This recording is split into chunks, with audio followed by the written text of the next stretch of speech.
இன்றைக்கி நம்ம வீட்டு சாம்பார் பொடி அளவு என்ன அப்படிங்கிறது பார்க்க போகிறோம். இப்போ அரை கிலோ மிளகாவை சும்மா காம்பு மாத்திரம் கொஞ்சமாக கட் பண்ணி வச்சுருக்கேன். எல்லா மிளகாயும் அரை கிலோ மிளகாவையும் காம்பை மாத்திரம் கட் பண்ணிவிட்டு அப்படியே வச்சுருக்கேன். ஃபுல்லாக எடுக்கலை, ஏன்னா அந்த வேறு தான் அப்படிங்கும்போது நம்மளுக்கு நல்லா கொஞ்சம் காரம் இருக்கும். ஸோ அந்த மாதிரி பண்ணி வச்சுருக்கேன். அதுக்கப்புறம் அரை கிலோ தனியா, அரை கிலோ மிளகா, அரை கிலோ தனியா. நான் இதெல்லாமே உங்களுக்கு டிஸ்கிரிப்ஷனில் கொடுத்துட்றேன். 100 கிராம் வரலி மஞ்சள், அப்புறம் ஒரு 5 கிராம் இருக்கும் ஒரு சின்ன துண்டு வச்சுக்கோங்களேன் சுக்கு, நல்லா ஒரு 50 கிராம் மிளகு, 25 கிராம் வெந்தயம், 25 கிராம் சீரகம், அப்புறம் ஒரு 100 கிராம் இருக்கும், 100 கிராம் அளவு கடலப்பருப்பு, நல்லா ஒரு 300 கிராம் துவரம்பருப்பு சேர்த்துருக்கேன் நான். இதெல்லாம் சேர்த்திங்கன்னா குழம்பு கொஞ்சம் நல்லா திக்காக வரும். நம்ம தேவையாக இருந்தால் மாவு கரைச்சி விட்டுக்கலாம், இல்லை இதுவே போதும். ஸோ இதோட அளவு இதுதான். அரை கிலோ தனியா, அரை கிலோ மிளகா, நல்லா 300 துவரம்பருப்பு, 100 கிராம் கடலைப்பருப்பு, நல்லா 100 கிராம் வரலி மஞ்சள். அப்போ தான் சாம்பார் உங்களுக்கு நல்ல கலர் கொடுக்கும். கொஞ்சம் சுக்கு, 25 கிராம் சீரகம், 25 கிராம் வெந்தயம், 50 மிளகு. இதுதான் நம்ம வீட்டு சாம்பார் பொடி அளவு. இதை என்ன பண்ணுவேன்னா, நான் நல்லா வெயிலில் வச்சுருவேன். மொட்டை மாடியில் கொண்டு போய் நல்லா வெயிலில் வச்சுட்டு அரைச்சி கொண்டு வச்சா நல்லா நிறைய வரும். இது எனக்கு கிட்டத்தட்ட 1 மாதத்துக்கு மேலே வரும்.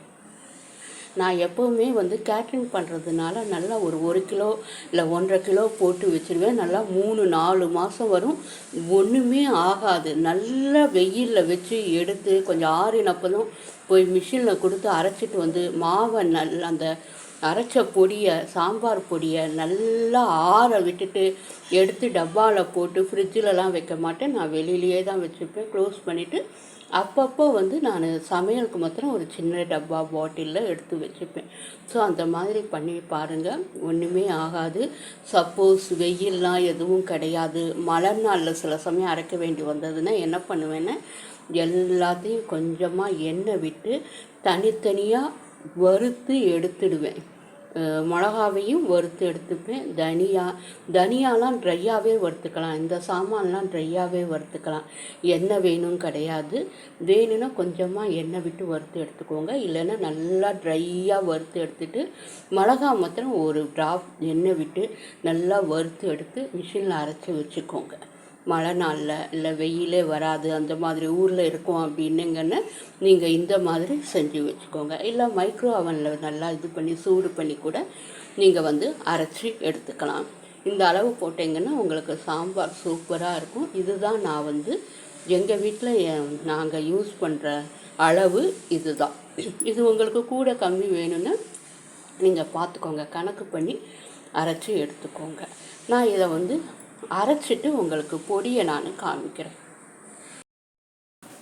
நான் வெயிலில் கருவேப்பிலை வைக்க மறந்துட்டேன். ஸோ அதனால் கொஞ்சம் வானலியில் சூடு பண்ணி சேர்க்குறேன். நல்லா ஒரு 2 கைப்பிடி அளவு கருவேப்பிலை நான் சேர்த்துருக்கேன். இதை சேர்த்து நம்ம அரைச்சிட்டு பார்க்கலாம் சாம்பார் பொடியை.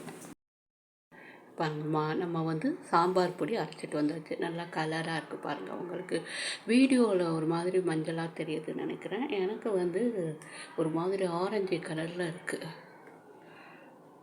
ஸோ சாம்பார் பொடி ரெடி. இது எனக்கு நல்லா ஒரு 1.5 மாதம் வரும். கிட்டத்தட்ட ஒரு 3/4 டப்பா வந்திருக்கு. அதாவது அரை கிலோ தனியா, அரை கிலோ மிளகா, அது போக 300 இது துவரம்பருப்பு போட்டிருக்கேன். மீதி சாமான்லாம் சேர்த்து எப்படியும் ஒரு 1.5 கிலோ அரைச்சி வச்சுருக்கேன். இது ஒரு 1.5 மாதம் 2 மாதம் வரும் கிட்டத்தட்ட. ஏன்னா கேட்ரிங் பண்ணுறதுனால டெய்லி ஏதாச்சும் வத்த குழம்பு சாம்பார் பண்ணுறதுனால நம்மளுக்கு தேவையாக இருக்குது.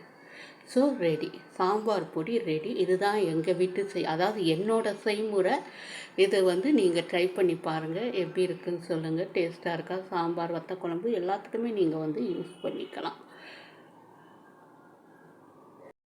நல்லா ஒரு மாதிரி ஆரஞ்சு கலரில் தெரியுது பாருங்கள்.